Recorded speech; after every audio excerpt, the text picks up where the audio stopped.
그날 한국의 한 장면이 세계를 놀라게 했습니다. 그들은 강력한 무기를 손에 쥐었지만 그것을 휘두르지 않는 힘을 보여주었습니다. 미국도 러시아도 누구도 따라할 수 없는 그 침착한 선택에 모두가 숨을 멈췄습니다. 전 세계가 두려워한 그 무기의 비밀에 관한 이야기 지금 시작합니다. 그 전에 잠깐 여러분의 구독과 좋아요는 영상 제작에 아주 큰 힘이 됩니다. 저는 리처드 앤더슨입니다. 미국 워싱턴에 위치한 국제전략분석센터에서 20년간 군사 위기 시뮬레이션을 담당해온 전략 분석가입니다. 전 세계 주요 분쟁 국가의 군사 데이터, 전술 패턴, 무기 성능 등을 바탕으로 전쟁 발생 가능성과 그 확산 범위를 예측하는 모델을 설계하고 있습니다. 수학과 물리, 인공지능 알고리즘이 저의 언어이며 감정이나 직관은 계산에 도움이 되지 않는다고 믿어왔습니다. 저에게 전쟁은 숫자의 게임이었고 모든 결과는 예측 가능한 변수들의 조합이라고 여겨왔습니다. 그런 제 분석 시스템에 처음으로 예외 경고가 떠오른 건 몇 달 전 한국 동해 해역에서 벌어진 한 모의 실험이었습니다. 미합참에 연동된 실시간 전장 시뮬레이션 프로그램 상에서 한국 해군의 가상 작전은 단 한 번도 실패 판정을 받지 않았습니다. 수직 발사관 기반의 탄도 미사일 반격 시나리오에서 한국 측 대응은 적 잠수함의 공격 지점보다 0점 먼저 전술 좌표를 확보했고 이는 데이터상 불가능한 반응 속도로 간주됐습니다. 저는 시뮬레이션 로그를 수차례 검토했고 AI 분석 모듈의 오류 가능성까지 점검했지만 결과는 매번 동일했습니다. 저는 단순 오류일 것이라 생각했습니다. 하지만 이상한 점은 같은 실험을 3회 반복했을 때마다 한국 쪽 무기 시스템만이 예외값을 보여줬다는 겁니다. 도무지 설명이 되지 않았습니다. 설계도상으로는 불가능한 기동, 공식 데이터에 존재하지 않는 반응 변수였습니다. 다른 국가들의 시뮬레이션은 모두 예상 범위 안에서 움직였는데 유독 한국만이 계산을 벗어나고 있었습니다. 동료 분석가들은 웃으며 넘겼습니다. 한국, 걱정 마. 거긴 기술은 있지만 전쟁은 못해. 그 한마디의 제안에서 뭔가 미묘한 감정이 일었습니다. 비웃는 듯한 그 말. 그리고 이상하게도 계속 마음에 걸리던 수치 하나였습니다. 왜 하필 한국이었을까? 왜 그들만이 제 시스템에서 예외로 분류되었을까? 저는 한국의 최신 주력 잠수함, 도산한 창호함에 대해 다시 살펴보기 시작했습니다. 세부 재원은 제한적이었지만 공개된 자료만으로도 한 가지 확신이 들었습니다. 이건 단순한 함선이 아니었습니다. 기술적 스펙보다도 그 함선을 둘러싼 맥락들이 더 인상적이었습니다. 가장 먼저 눈에 띈 것은 디젤 전기 추진 방식임에도 불구하고 세계 최초로 SEM을 탑재했다는 점이었습니다. 이건 군사 상식상 거의 불가능한 조합이었습니다. 핵 추진이 아닌 재래식 잠수함에 전략 무기를 탑재한다는 건 기술적 도전을 넘어선 철학적 선택이었습니다. 제 뇌 속에 붉은 점 하나가 찍히는 듯했습니다. 계산도, 통계도, 이론도 설명하지 못하는 결정적 직감이 스며들기 시작했습니다. 그때까지만 해도 그 직감이 제 인생의 모든 공식을 부숴놓을 줄은 저는 정말 몰랐습니다. 몇 달 뒤 저는 한국 국방부로부터 공식 초청을 받았습니다. 군사기술 교류 명목의 방문이었지만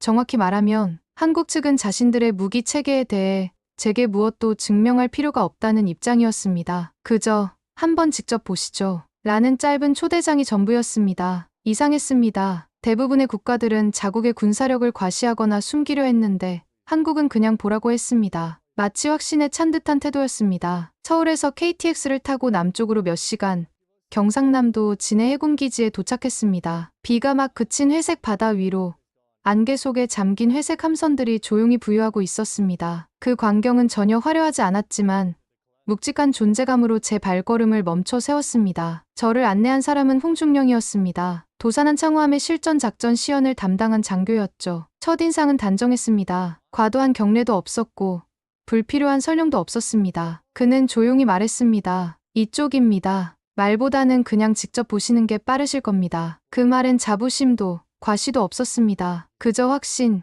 단단하게 다져진 내부의 확신만이 있었습니다. 함선 내부는 정숙하고 정돈되어 있었습니다. 수십 개의 계기와 전술 모니터들이 철저히 기능 중심으로 배치되어 있었고 그중 가장 깊은 구획 전술 통제실 한켠엔 작은 보안 패널이 부착된 컨트롤 박스가 자리 잡고 있었습니다. 그 장치는 유독 깨끗하게 관리되고 있었고 주변의 정리 상태와 대비되어 오히려 더 강하게 시선을 끌었습니다. 그것이 무엇을 작동시키는지는 설명되지 않았지만 저는 직감했습니다. 이 함선의 마지막 결정을 내려야 할 순간 모든 선택은 바로 저 장치로 수렴된다는 것을. 저게 뭡니까? 평시에는 아무도 건드리지 않습니다. 그럼 누가 최종 결정을? 그는 제 눈을 똑바로 바라보며 말했습니다. 우린 결정을 내린다는 생각을 먼저 하지 않습니다. 지켜야 하는 이유가 있다면 그때 결심한다는 순서입니다. 그 순간 저는 이 나라의 무기가 공격이 아닌 결단의 상징이라는 사실을 처음으로 실감했습니다. SLBM이라는 이름만 들어도 지구 반대편에서도 긴장을 느낄 수 있는 전략 무기였습니다. 그러나 이 함에서는 그것이 억제의 도구로 존재하고 있었습니다. 결정을 내리기 위한 장치가 아니라 결정을 유보하기 위한 상징이었습니다. 그때 깨달았습니다. 이 나라의 무기는 결정을 내리기 위해 만든 것이 아니라 결정을 유보하기 위해 만든 것이었습니다. 무기를 설계한 사람들의 철학, 그 무기를 지키는 사람들의 눈빛, 그리고 결단을 가슴에 새기는 방식. 그건 제가 수천 개의 알고리즘을 돌려도 도출해낼 수 없는 유형의 힘이었습니다. 워싱턴으로 돌아온 후 저는 곧바로 분석국 내 전략전파팀 회의에 복귀했습니다. 제 역할은 명확했습니다. 한국에서 수집한 기술 자료와 체험 내용을 기반으로 잠수함 전력 시뮬레이션 업데이트 초안을 작성하는 일이었습니다. 이건 제가 수십 번도 더 해본 일상적인 업무였습니다. 데이터를 정리하고 분석하고 결론을 도출하는 것. 그런데 이번만큼은 달랐습니다. 노트북 앞에 앉은 지 몇 시간째 화면 위에는 아무런 단어도 입력되지 않았습니다. 데이터는 충분했고 사진과 설계 정보, 위치 좌표까지 정리되어 있었지만 어쩐지 그 모든 정보가 진짜를 설명해주지 못하고 있다는 생각이 들었습니다. 제가 본 것은 단순한 기술이나 무기가 아니었습니다. 그건 철학이었고 신념이었고 결단이었습니다. 하지만 그런 것들을 어떻게 보고서에 담을 수 있겠습니까? 제 머릿속엔 자꾸만 진해 해역의 조용한 바다, 그리고 그 안개 속에서 들려온 홍중령의 그 말이 떠올랐습니다. 우린 먼저 누르지 않습니다. 하지만 살아남기 위해선 결심해야 할 때가 있습니다. 그 말의 무게감이 계속 저를 짓눌렀습니다. 이건 단순한 군사 전략이 아니었습니다. 이건 한 민족의 생존 철학이었습니다. 그 순간 전 세계를 대상으로 만들어진 제 알고리즘이 단 하나의 나라만 계산하지 못한다는 사실이 너무나도 분명해졌습니다. 한국은 제 시스템이 전제하고 있는 모든 가정들을 무너뜨리고 있었습니다. 국가는 이성적으로 행동한다.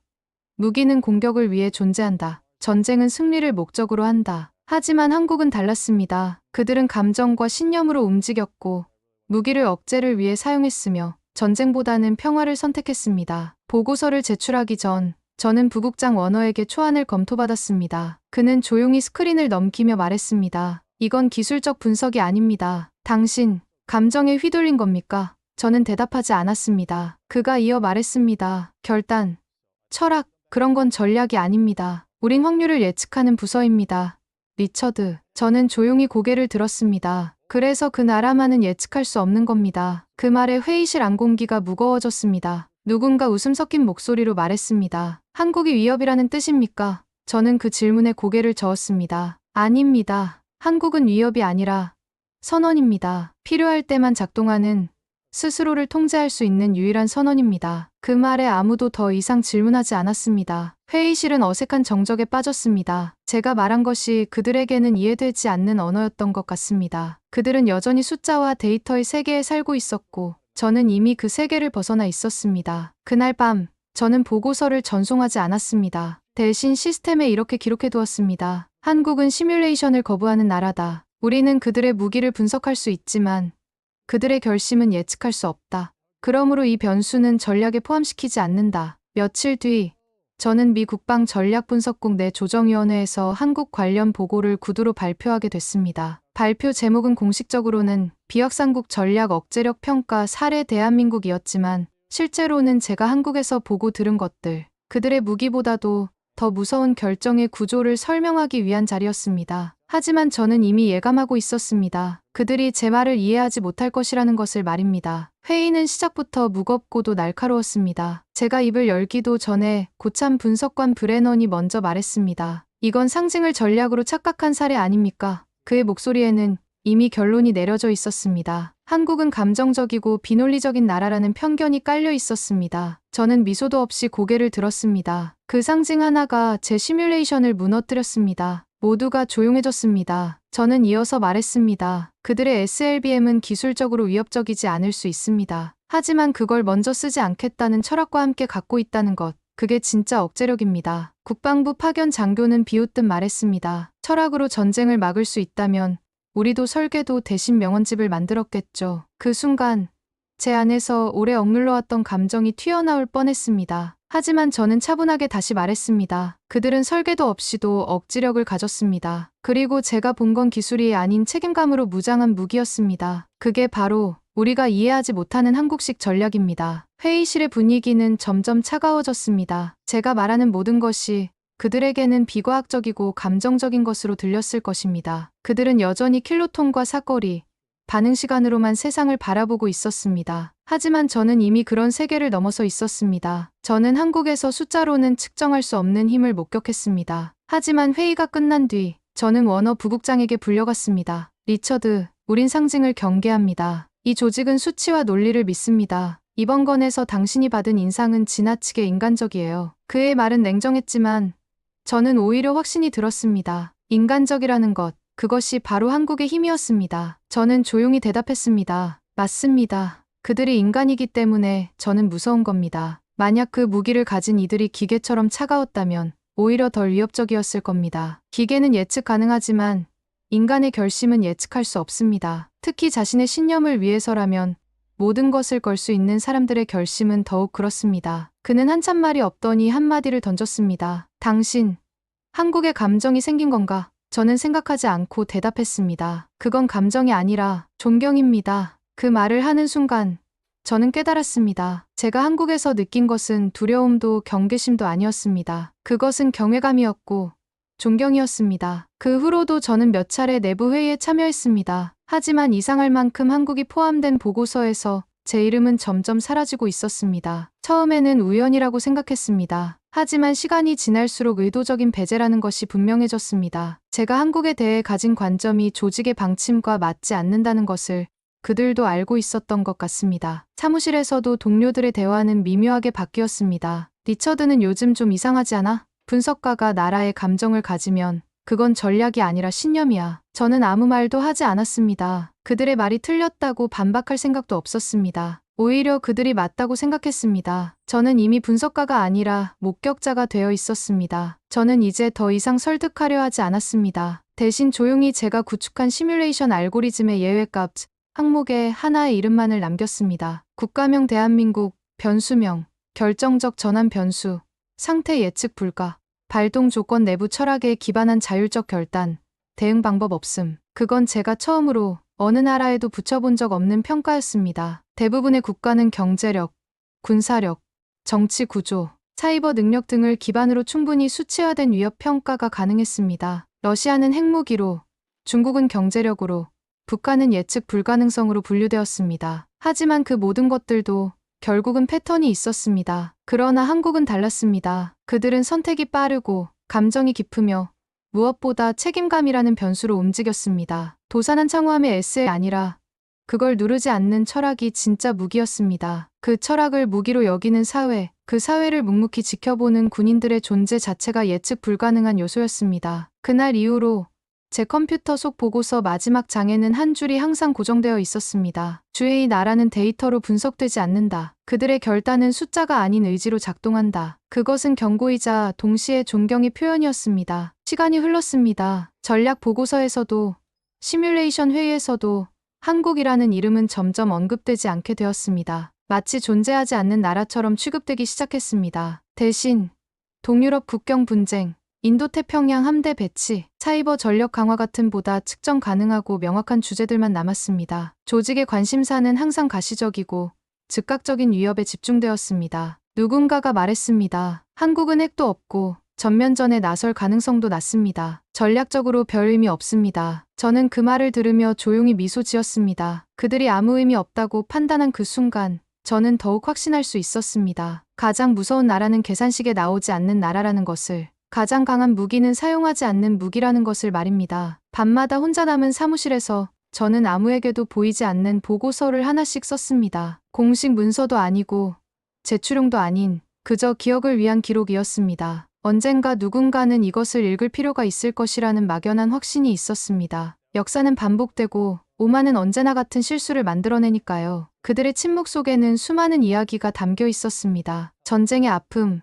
분단의 고통, 그리고 다시는 그런 일이 일어나서는 안 된다는 간절한 바람이 말입니다. 그래서 그들은 무기를 만들었지만 사용하지 않기로 결심한 것입니다. 그것이 진정한 용기라는 것을 알고 있었기 때문입니다. 그날 이후 저는 바뀌었습니다. 누군가가 어떤 나라를 가볍게 평가하거나 작은 수치만으로 함부로 단정지을 때 저는 침묵 속에 단 하나의 이름만 떠올립니다. 대한민국. 그리고 마음속으로 다시 중얼거립니다. 그들은 결코 먼저 누르지 않는다. 하지만 그들이 결심하는 순간 세상은 모든 계산을 멈추게 될 것이다. 저는 그 기록들을 안전한 곳에 보관했습니다. 언젠가 필요한 사람이 나타날 것이라는 믿음으로 말입니다. 역사는 기록하는 자의 몫이고 진실은 기억하는 자의 책임이라고 생각했습니다. 그리고 저는 그 무게를 짊어지기로 결심했습니다. 며칠 전 우연히 문서 정리 중 오래된 한국 관련 기록을 다시 펼쳐보게 되었습니다. 그날의 침묵을 떠올리는 순간 저는 깨달았습니다. 그들의 무기는 속도도 사거리도 아니었습니다. 그건 결심의 우선순위였습니다. 대부분의 국가들이 무기의 성능이나 파괴력에 집중할 때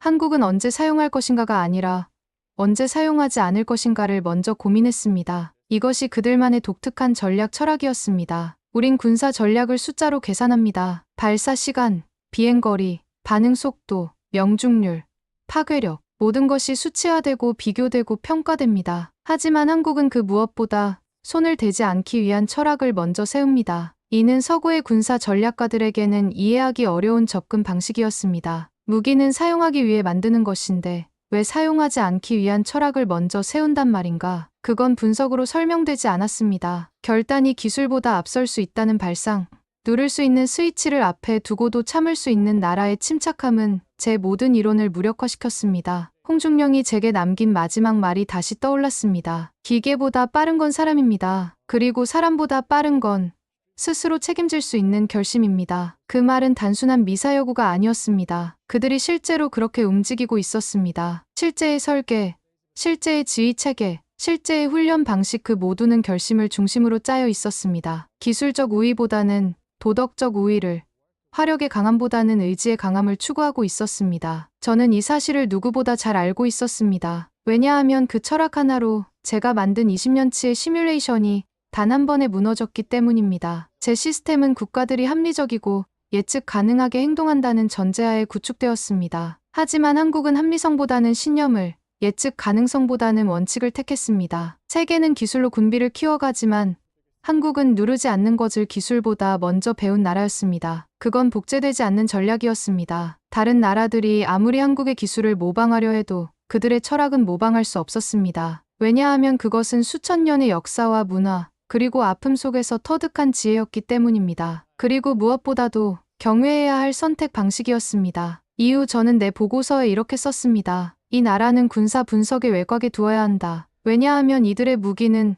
언제 쓸 것인가 보다 언제 쓰지 않을 것인가를 먼저 설계했기 때문이다. 그게 바로 제가 지금까지 본 어떤 핵무기보다도 무서우면서도 숭고했던 결심의 힘이었습니다. 그날은 조용한 오후였습니다. 평소처럼 사무실에서 시뮬레이션 결과를 정리하던 중 우연히 저장되지 않은 예전 실험 로그 하나를 열게 되었습니다. 파일명은 단순했습니다. 바로 한국 잠수함 대응 실험 초기 버전이었습니다. 몇 달 전에 그 데이터를 보는 순간 저는 문득 호기심이 생겼습니다. 그때와 지금 과연 제 관점이 얼마나 달라졌을까? 호기심 반, 습관 반으로 시뮬레이션을 다시 돌려봤습니다. 결과는 여전히 동일했습니다. 모든 가상 시나리오에서 한국의 대응은 예상 범위를 초과한다는 결과였습니다. 하지만 이번에는 그 이유를 알 수 있었습니다. 그건 설계상의 오류가 아니었습니다. 그건 단순한 기술 우위도 아니었습니다. 그건 철저히 계산을 거부하는 결심의 타이밍 때문이었습니다. 한국은 누르지 않았습니다. 그러나 한 번 결심한 순간 그 타이밍은 시뮬레이션이 감당할 수 없는 속도로 움직였습니다. 마치 오랫동안 압축된 용수철이 한순간에 풀리는 것처럼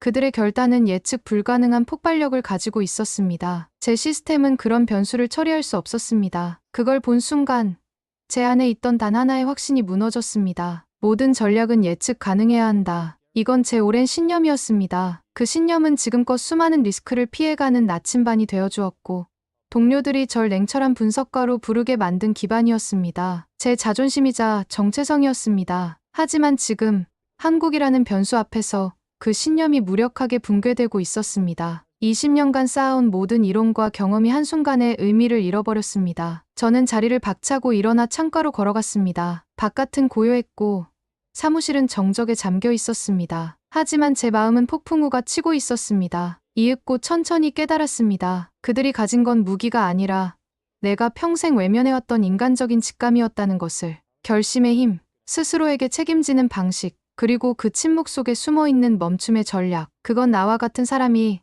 가장 두려워하는 방식이었습니다. 왜냐하면 그건 모든 시뮬레이션과 수치를 무력화시키는 신념의 무기였기 때문입니다. 저는 그동안 인간을 변수로 취급해왔습니다. 예측 가능한 패턴을 가진 데이터 포인트로 여겨왔습니다. 하지만 한국에서 만난 사람들은 달랐습니다. 그들은 데이터가 아니라 신념으로 움직였고 패턴이 아니라 원칙으로 행동했습니다. 그리고 그것이 어떤 첨단 무기보다도 강력한 힘을 발휘한다는 것을 보여주었습니다. 저는 제 자리로 돌아와 노트북을 덮었습니다. 그건 후회가 아니라 존경의 표시였습니다. 그들 앞에서 내가 가진 모든 공식을 스스로 내려놓는 것이었습니다. 겸손하게 인정하는 것이었습니다. 세상에는 계산할 수 없는 힘이 존재한다는 것을 말입니다. 그날 나는 무너졌지만 그 무너짐 안에서 비로소 진실을 보게 되었습니다. 진정한 힘은 기술이 아니라 철학에서 나온다는 것을, 진정한 무기는 파괴가 아니라 절제에서 탄생한다는 것을 말입니다. 이제는 익숙해진 전략보고 회의였습니다. 그날도 회의실엔 수십 개의 위성사진, 전술지도, 적성국의 정보 패턴이 스크린을 가득 채우고 있었습니다. 늘 봐오던 풍경이었지만 이제 제게는 모든 것이 다르게 보였습니다. 그 화려한 데이터들이 얼마나 불완전한지, 얼마나 많은 것들을 놓치고 있는지를 알게 되었기 때문입니다. 하지만 발표 말미, 한 장의 슬라이드가 저를 멈춰 세웠습니다. 대한민국 즉 전략 시뮬레이션에서 한국의 모델은 생략되었다는 뜻이었습니다. 누군가가 조용히 말했습니다. 한국은 변수가 적고 독자적 결단 가능성이 낮으니 분석 가치가 낮다고 판단됐습니다. 그들은 한국을 단순히 미국의 동맹국 정도로만 인식하고 있었습니다. 그 말을 듣는 순간 제 안에서 뭔가 부서지는 소리를 들었습니다. 결국 이 조직은 한국을 예외가 아닌 무시의 대상으로 분류한 것이었습니다. 가장 중요한 변수를 가장 하찮은 것으로 취급하고 있었습니다. 저는 조용히 손을 들었습니다. 발언해도 되겠습니까? 모두가 저를 바라보았습니다. 한동안 입을 열지 못하다가 저는 천천히 말했습니다. 한국은 분석에서 제외된 게 아닙니다. 우리가 감히 다룰 수 없기 때문에 경계 밖에 세운 것입니다. 왜냐하면 한국은 전략이 아니라 철학이기 때문입니다. 회의실이 조용해졌습니다. 아무도 말을 잇지 않았습니다. 제 말이 그들에게는 생소하게 들렸을 것입니다. 하지만 저는 계속해서 말해야 했습니다. 저는 말을 이어갔습니다. 우리가 한국을 무시하면 할수록 그들은 더욱 조용히 자신을 준비합니다. 그 침묵 속엔 위협이 있는 것이 아니라 절대 먼저 움직이지 않겠다는 책임이 있습니다. 그리고 그 책임감이야말로 전 세계에서 가장 무서운 무기입니다. 저는 도산한 창호함에서 본 그 컨트롤 박스를 떠올렸습니다. 누구도 함부로 건드리지 않지만 필요하다면 언제든 사용할 수 있는 그 상징을 말입니다. 어느 누구도 반박하지 않았습니다. 제 말이 너무 단호했기 때문일 수도 있고 아니면 이해할 수 없어서였을 수도 있습니다. 그들은 결심을 전략보다 먼저 배웁니다. 그리고 결심이란 건 어떤 인공지능도 예측할 수 없는 인간의 고유한 능력입니다. 저는 홍중령의 눈빛을 떠올렸습니다. 그 확신에 찬 시선, 그리고 무엇보다 흔들리지 않는 신념을 말입니다. 한국의 무기는 기술적 우위에 있지 않았습니다. 그것은 도덕적 우위,